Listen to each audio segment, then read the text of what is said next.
Hello and welcome to my YouTube channel. Today we'll be conquering the diagonal fold. And I have to be honest with you, when they say practice makes perfect, they're absolutely telling the truth.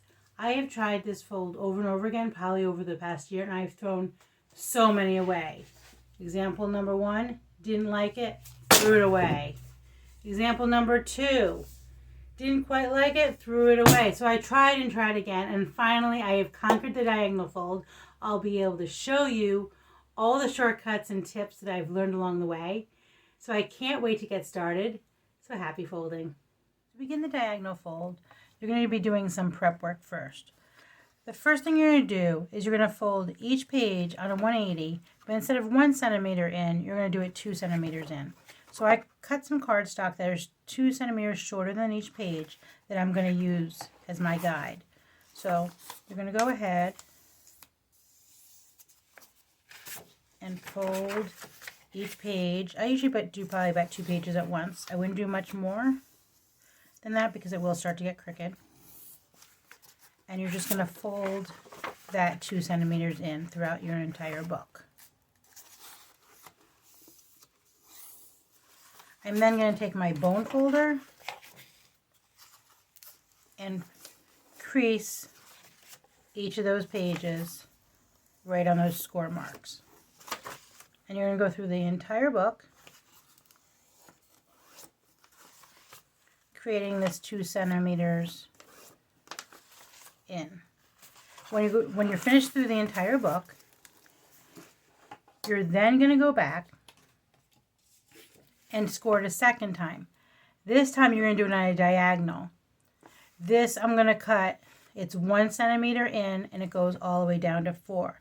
You can decide whether you want to use this template in this direction so that your picture will pop out this way, or you could go the opposite way so that your image is popping out on the bottom. So in my case, I want it to pop out of the top. So I am then going to unfold and now crease this a second time. Again, you might want to use your bone folder on the diagonal. So I'll show you that again. Put my template in and fold on that diagonal. So each page is going to have 2 lines. You're going to have your straight 180, that's 2 centimeters in, and then you're going to have your diagonal, that's 1 centimeter in, all the way down to 4 centimeters.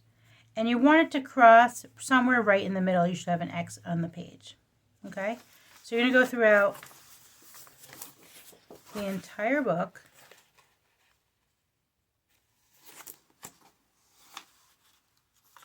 Doing these diagonal scores.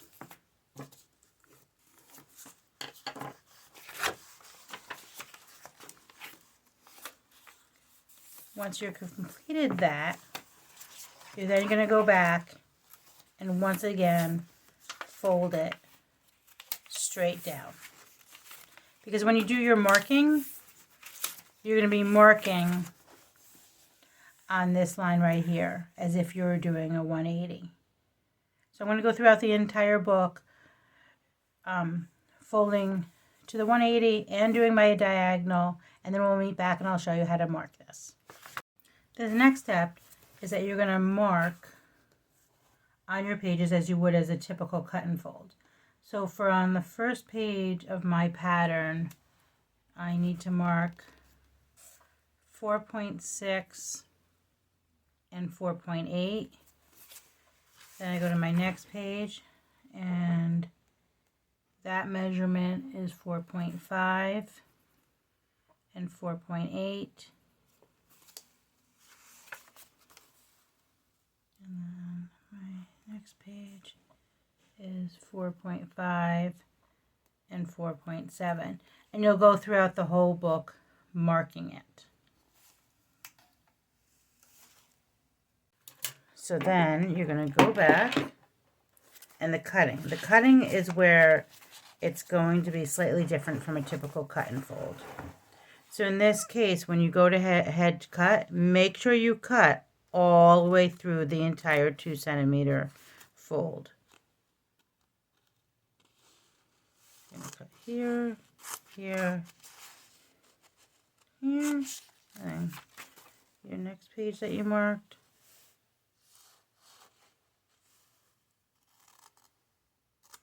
Here, here, here.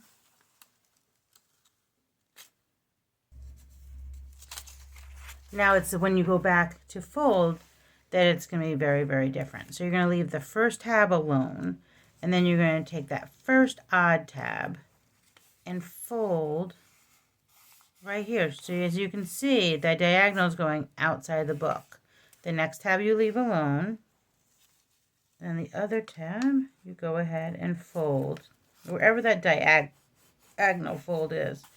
So the first tab you leave alone, then it goes to the diagonal, leave it alone, to the diagonal. And I'll show you that on the next page as well. So I'm going to leave this tab alone. This tab gets folded to the diagonal. Leave it alone, and then right to the diagonal.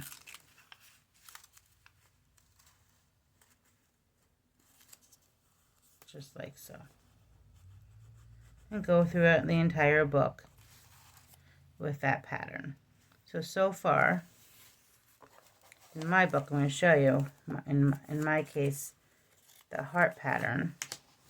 So you can see where I am so far. You can see that it's kind of sticking out of the book, and then gradually it's going to go inside the book and then actually indent it into the book. And then you're just going to keep on going.